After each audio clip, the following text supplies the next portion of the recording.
Now give the floor to the distinguished permanent representative of Germany.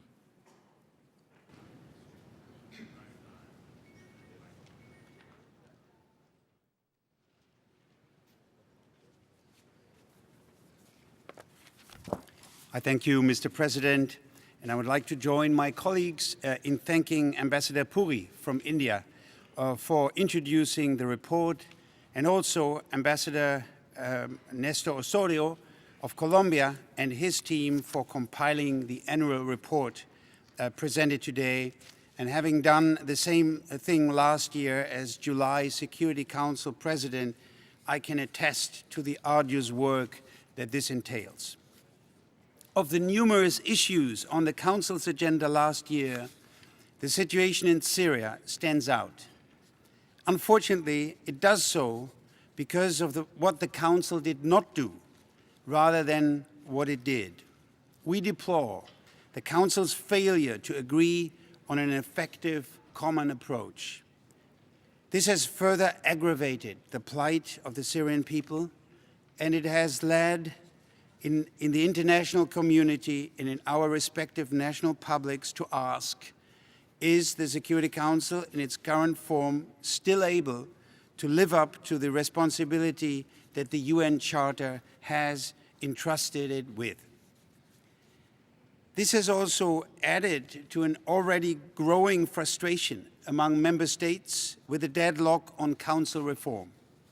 Last year, in this very General Assembly, even partial, modest progress was made impossible on the improvement of the Council's working methods, something we sincerely deplore.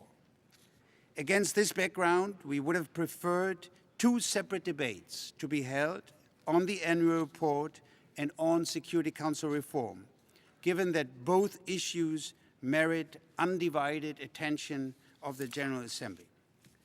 Mr. President, on October 9th, the G4 ambassadors transmitted to you a letter containing the joint statement made by the G4 foreign ministers at the margin of the general debate.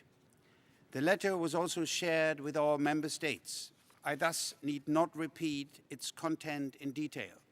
Let me just reiterate, however, the dedication of the G4 foreign ministers to achieving together an early reform of the Security Council. The ministers also called for a concrete outcome in this GA session and expressed their commitment to continue to work to this end in a spirit of flexibility and in close cooperation with other member states. Germany, individually and as part of the G4, stands ready to continue our engagement with you, Mr. President, with the Chairman Tanin and member states. The strong support for a real Council reform, and this is what the G4 are standing for, was again evident during the last round of negotiations. The majority of those delegations taking the floor from small and large countries, from the developing and the developed world, clearly called for an expansion of the Council in both categories, permanent and non-permanent. Mr. President, we look forward to the resumption of the intergovernmental negotiations as soon as possible. We welcome your decision to reappoint Ambassador Tanin as our chairman. We are confident that he will continue to steer the process forward in an objective and result-oriented manner. The agenda for the negotiations is clear. The chairman has submitted his assessment of the process thus far, as well as a set of constructive proposals on how to move the process forward.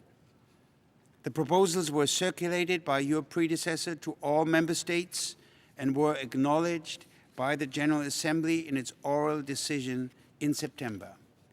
They are now on the table and form an integral part of the negotiation process.